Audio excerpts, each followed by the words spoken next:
வணக்கம் மாணவர்களே, உங்கள் எல்லோரையும் ரோஜா தோட்டம் சேனலுக்கு அன்போடு வரவேற்கிறேன். மாணவர்களே, இன்று நாம் சுமதியின் ஊரில் பாடத்தில் உள்ள நூலகத்தில் பாடத்தில் தரப்பட்டிருக்கும் புத்தக பயிற்சிகளுக்கான விடைகளை படிக்கலாமா? 163வது பக்கத்துக்கு வாங்க. நூலகத்தில் கலந்துரையாடி கற்போம். பாட்டி புது கண்ணாடியை போட்டுக்கொண்டு சுமதியுடன் நூலகத்திற்கு செல்கிறார். பாருங்க, பாட்டியும் சுமதியும் லைப்ரரிக்கு வந்துட்டாங்க. அங்க பாட்டி நூலகரிடம் உறுப்பினர் படிவம் கேட்கிறார். மெம்பர்ஷிப் ஆகிறதுக்கு ஃபார்ம் கேட்குறாங்க. சுமதி விண்ணப்ப படிவத்தை நிரப்புவதற்கு பாட்டி உதவுகிறார். சுமதி ஃபில் பண்றா. எப்படி ஃபில் பண்ணணும்னு பாட்டி ஹெல்ப் பண்றாங்க. அடுத்து பாருங்க, பாட்டியும் சுமதியும் படக்கதையை படிக்கின்றனர். லைப்ரரியிலிருந்து ஒரு படக்கதை புத்தகத்தை எடுத்து படிக்கிறாங்க. கீழே வாங்களே. உங்களுக்கு தெரியுமா, இங்க ஒரு செய்தி இருக்கு பாருங்க. ஆசியாவின் 2வது மிகப்பெரிய நூலகம் சென்னையில் உள்ள அண்ணா நூற்றாண்டு நூலகம். இது கோட்டூர்புரத்தில் இருக்கு.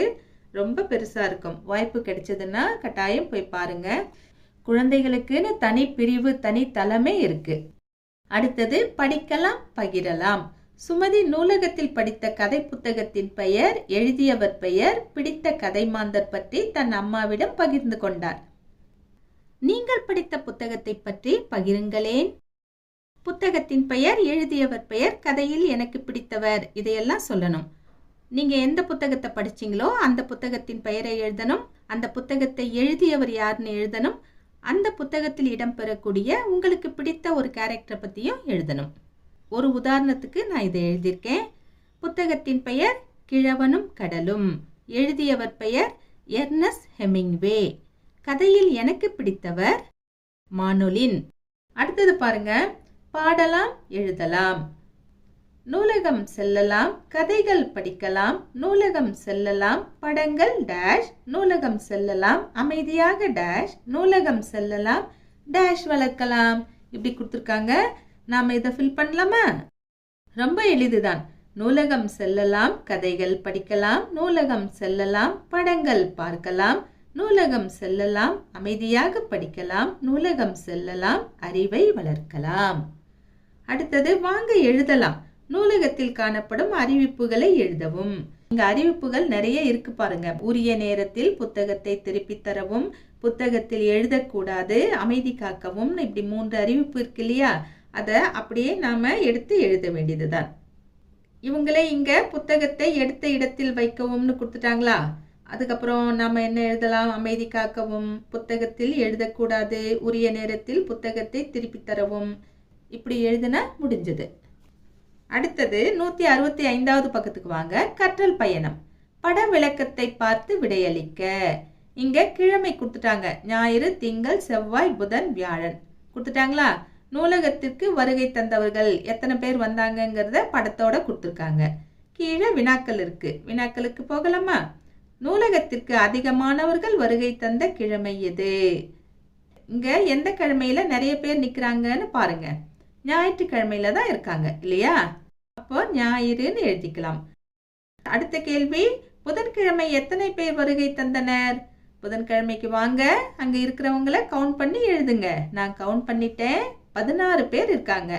16ன்னு எழுதிட்டேன். நீங்க ஒரு தடவை கவுண்ட் பண்ணிட்டு அப்புறமா எழுதுங்க. எந்த கிழமைகளில் சம எண்ணிக்கையில் நூலகத்திற்கு வருகை தந்துள்ளனர்?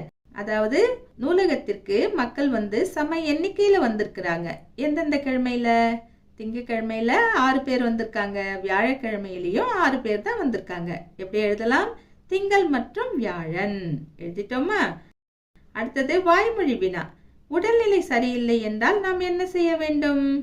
நம்ம கிட்ட ஓரலா கேள்வி கேட்கிறாங்க. நாம பதில் சொன்னா போதுமானது. மருத்துவரை பார்க்க வேண்டும், அப்படி இல்லைன்னா மருத்துவமனைக்கு செல்ல வேண்டும். சரிங்களா? அடுத்தது படத்தில் உள்ளவற்றை கோட்டோவியமாக வரைந்து அவற்றை வகுப்பறை கலைக்கூடத்தில் காட்சிப்படுத்தவும். இங்க படங்கள் கொடுத்துருக்காங்க. இதை ஸ்டிக் ஃபிகரா நீங்க வரையணும். கோட்டோவியமா வரையணும். வரைஞ்சு கிளாஸ்ல தொங்க விடணும். சரிங்களா? அடுத்தது பாருங்க, வரைபடத்தை பார்த்து வினாக்களுக்கு விடையளிக்க. இங்க ஒரு வரைபடம் கொடுத்துருக்காங்க. கீழே வினாக்கள் தரப்பட்டிருக்கு. என்னென்ன வினா பார்ப்போமா? பானு பள்ளிக்கு செல்லும் வழியை வரைபடத்தில் வரைந்து காட்டுக. இங்க பானு கீழே நின்றுட்டு இருக்கா. அவளுடைய பள்ளி மேலே இருக்கு.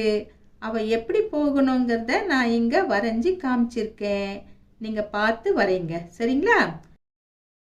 அடுத்தது அஞ்சல் நிலையத்தை வட்டமிட்டு காட்டுக. அஞ்சல் நிலையம் இங்க கொடுத்துருக்காங்களா, அதை அப்படியே ரவுண்ட் பண்ணி காட்டிட்டா போச்சு. அடுத்த கேள்வி, வணிக வளாகத்திற்கு வலது பக்கம் உள்ள கட்டிடம் எது? வணிக வளாகம் இங்க இருக்கு. இதற்கு வலது பக்கத்துல எந்த கட்டிடம் இருக்கு? வங்கி. விளையாட்டு மைதானத்திற்கு அருகில் உள்ள சிவப்பு நிற கட்டிடம் எது? விளையாட்டு மைதானம் இங்க இருக்கு. அருகில வணிக வளாகம் இருக்கு, வங்கி இருக்கு, தீயணைப்பு நிலையம் இருக்கு. அவங்க சிவப்பு நிற கட்டிடம் தான் கேட்டிருக்காங்க. இதுல சிவப்பு நிற கட்டிடம் தீயணைப்பு நிலையம். இந்த விடைய எடுத்து எழுதிக்கலாம். அடுத்தது, பூங்காவிற்கு அருகில் உள்ள இடங்களை எழுதுக. பூங்கா இங்க இருக்கா? இந்த பூங்காவிற்கு அருகில் எந்தெந்த இடம் இருக்குன்னு பார்த்து நம்ம எழுதணும். அஞ்சல் நிலையம் இருக்கு, எழுதிட்டோம். பேருந்து நிறுத்தம் இருக்கு, எழுதியாச்சு. அப்புறம் மேல பாத்தீங்கன்னா அடுக்குமாடி குடியிருப்பு இருக்கு, அதையும் எழுதிட்டோம். அடுத்தது, அவசர உதவிக்கு கலந்துரையாடி கற்போம். அப்பா, நான் நூலகத்திலிருந்து வீடு திரும்பிய வழியில் உயிங் உயிங் என ஒலித்தபடியே ஒரு வாகனம் வேகமாக சென்றது. அதில் 108 என்று எழுதியிருந்தது. அது என்ன வாகனம் அப்பா? சுமதி கேட்கிறா. அதுக்கு அவங்க அப்பா சொல்றாரு, அது அவசர சிகிச்சை ஊர்தி சுமதி. அதற்கு அனைத்து வாகனங்களும் கட்டாயம் வழிவிட வேண்டும். அவசர மருத்துவ உதவிக்கான எண் 108. பல்வேறு அவசர நிலைகளுக்கான உதவி எண்களும் உள்ளன அப்படின்னு சொல்றாரு. ஆம்புலன்ஸ்க்கு எல்லாரும் வழிவிடணும், ஏன்னா அதுல நோயாளிங்க இருப்பாங்க இல்லையா. இதே மாதிரி பலதரப்பட்ட அவசர நிலைக்கு வெவ்வேறு எண்கள் உள்ளனன்னு சொல்றாரு. அவன் என்ன அப்பான்னு கேக்குறா சுமதி. காவல் உதவிக்கு 100. போலீஸ் வரணும்னா அதுக்கு 100ங்கிற எண்ணை நாம அழைக்கலாம். தீயணைப்பு மற்றும் மீட்பு பணிகளுக்கு 101. எங்கன்னா தீ விபத்து ஆயிடுச்சுன்னா 101 நாம அழைக்கலாம். அதோட இல்லாம மீட்பு பணிகள் வேணும், ஏதாவது ஆபத்து வந்துருச்சு அப்படின்னாலும் நம்ம 101 அழைக்கலாம். அடுத்தது, எண்கள் எளிதாக இருக்கின்றன அப்படிங்கிறா. 100, 101, 108 எல்லாம் நமக்கு சொல்றதுக்கும் எழுதுறதுக்கும் எல்லாத்துக்குமே ஈஸியா இருக்கு, நினைவில் வைத்துக்கிறதுக்கும் ஈஸியா இருக்கு இல்லையா. அததான் அப்படி சொல்றா, எண்கள் எளிதாக இருக்கின்றன. ஆமா, முன்னை போன்ற குழந்தைகளின் பாதுகாப்புக்கும் கல்வி ஆலோசனைகளுக்கும் கூட எண்கள் உள்ளன அப்படிங்கிறாரு. அதுக்கு அவ சொல்றா, எனக்கு தெரியுமே, எங்களுடைய எல்லா புத்தகங்களிலும் இருக்கிறதே அப்படிங்கிறா. உங்களுக்கே தெரியும் இல்லையா, 1098 14417 இல்லையா, அததான் அவ சொல்றா. அருமை சுமதி, இந்த அவசர உதவி எண்களை அழைக்க கட்டணம் எதுவும் இல்லை. இதெல்லாம் கூப்பிடுறதுக்கு காசு கிடையாது. அடுத்தது, வாங்க எழுதலாம். வாகனங்களுக்கு உரிய அவசர உதவி எண்ணை எழுதுக. இங்க ஒரு ஆம்புலன்ஸ் இருக்கு, இதற்குரிய எண் 108. அடுத்து தீயணைப்பு வண்டி இருக்கு, இதை எந்த எண் மூலம் அழைக்கலாம்? 101.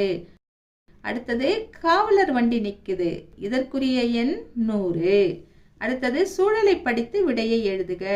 கெவினின் குடும்பத்தினர் தங்கள் வீட்டை பூட்டிவிட்டு 3 நாள்கள் வெளியூருக்கு சுற்றுலா சென்றனர். வீட்டிற்கு திரும்பிய பிறகு வீட்டில் உள்ள பொருள்கள் காணாமல் போயிருந்ததை கண்டனர். இந்த சூழலில் கெவினின் பெற்றோர் அழைக்க வேண்டிய உதவி எண் எது? டேஷ்னு கொடுத்துருக்காங்க. போலீஸை தான் அழைக்கணும் இல்லையா, காவலரை தான் அழைக்கணும். அப்போ காவலரை அழைக்க எந்த எண்ணை உபயோகப்படுத்த வேண்டும்? 100. அடுத்தது, சுமதி தெரிந்து கொண்ட அவசர கட்டணமில்லா சேவை எண்களை வட்டமிட்டு எடுத்து எழுதுக. டேஷ் மருத்துவ உதவின்னு கொடுத்துருக்காங்க. மருத்துவ உதவிக்கு 108 வட்டமிட்டுங்க, எடுத்து எழுதுங்க. டேஷ் காவல் உதவி, காவல் உதவிக்கு 100 வட்டமிடுங்க, எடுத்து எழுதுங்க. டேஷ் தீயணைப்பு 101 வட்டமிடுங்க, எடுத்து எழுதுங்க. டேஷ் குழந்தைகள் பாதுகாப்பு 1098 வட்டமிடுங்க, எடுத்து எழுதுங்க.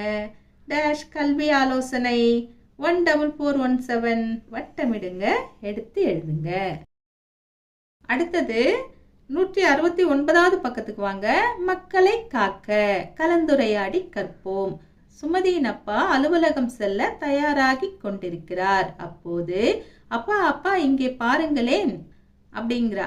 என்ன சுமதின்னு கேட்கிறாரு. அப்போ ஒரு நியூஸ் பேப்பரை கொண்டு காமிக்கிறா. அதுல குப்பையில் கிடந்த 45 சவரன் தங்க நகைகளை காவல் நிலையத்தில் ஒப்படைத்த தூய்மை பணியாளர் பத்மான் போட்டு ஒரு நியூஸ் இருக்கு. அதை தான் கொண்டு வந்து ஆச்சரியமா காட்டுறா. இப்போ சுமதி கேட்கிறா, பத்மா என்ற தூய்மை பணியாளர் தாம் கண்டெடுத்த தங்க நகைகளை காவல் நிலையத்தில் கொடுத்துள்ளார். கண்டெடுத்த பொருள்களை உங்களிடம் ஏன் கொடுக்கிறார்கள் அப்பா அப்படின்னு கேட்கிறா. அதாவது அவரும் காவலர் தான் இல்லையா, அதனால அப்படி கேட்கிறா. காணாமல் போன பொருள்களை மீட்பது எங்களின் பணி. தூய்மை பணியாளர் பத்மாவை போல் அனைவரும் நேர்மையாக இருந்தால் எங்கள் பணி எளிமையாகிவிடும். உங்களின் வேறு பணிகள் பற்றி சொல்லுங்கள் அப்பா அப்படின்னு கேட்கிறா. பொதுமக்களை பாதுகாப்பதுதான் எங்களின் முதல் பணி. மேலும் அவசர கால உதவி, புகார்களுக்கு தீர்வு காணுதல் போன்ற பணிகளும் உள்ளன. சரி சுமதி, நேரமாகிவிட்டது, சென்று வருகிறேன் அப்படின்னு கிளம்புறாரு. டாடா அப்பா. கீழே பாருங்க, ஒரு செய்தி கொடுத்துருக்காங்க. யாரும் பார்க்காத போதும் சரியானதை செய்வதே உண்மையான நேர்மை. அதாவது யாராவது பார்த்தாதான் நாம சரியானதை செய்யணும்னு இல்லை, யாரும் பார்க்கலனாலும் நாம சரியானதைத்தான் செய்யணும். அந்த பத்மா அம்மா அப்படிதான் செய்திருக்காங்க. யாரும் பார்க்கல, இருந்தாலும் அவங்க அந்த நகையை கொண்டு போய் ஒப்படைச்சாங்க இல்லையா, அந்த மாதிரி. அடுத்தது தேர்வு செய்யலாம். காவலர்களின் உதவி தேவைப்படும் இடங்களை டிக் செய்க. இங்க சில இடங்கள் கொடுக்கப்பட்டிருக்கு. இங்க எங்கெங்கெல்லாம் போலீஸுடைய உதவி தேவைப்படும்? முதல்ல கடற்கரை இருக்கு, இங்க காவலர்களின் உதவி தேவைப்படும், டிக் போட்டுக்கலாம். அடுத்தது ரயில் நிலையம், இங்கேயும் தேவைப்படும், டிக் போட்டுக்கலாம். அடுத்து பள்ளி, இங்க தேவைப்படாது, டிக் போட வேண்டாம். அடுத்தது நூலகம், இங்கேயும் தேவைப்படாது, டிக் போட வேண்டாம். அடுத்து கொடுக்கப்பட்டிருக்கக்கூடிய இடம் ஒரு சாலை போக்குவரத்து நிறைந்த இடம், இங்கேயும் தேவைப்படும், டிக் போட்டுக்கலாம். அடுத்தது பொருட்காட்சி காட்டப்பட்டிருக்கு, இங்கேயும் தேவைப்படும், டிக் போட்டுக்கலாம். அடுத்து பாருங்க, கீழ்காணும் பணிகளில் காவலர்களுக்கு பொருந்தாத பணியை தேர்வு செய்து எழுதுக. எது பொருந்தாதோ அதை மட்டும் நாம தேர்வு செய்யணும், அதுக்கப்புறம் அதை கீழே எடுத்து எழுதணும்.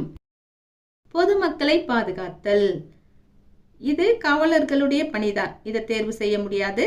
கூட்டம் கூடும் இடங்களில் மக்களை கட்டுப்படுத்துதல், இதுவும் அவங்களுடைய வேலை தான், இதையும் நாம செலக்ட் பண்ண முடியாது.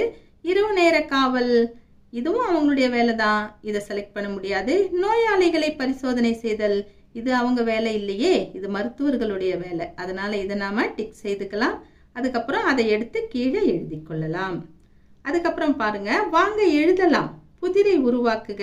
அவங்க ஒரு புதிர் கொடுத்துருக்காங்க பாருங்க. என்னை அழைக்க 101, நான் சிவப்பு நிறத்தில் இருப்பேன், மணி அடித்து கொண்டே வருவேன், தீயை அணைப்பேன். நான் யார்? தீயணைப்பு வண்டி. இதே மாதிரி இங்க பக்கத்துல நாம உருவாக்கணும்.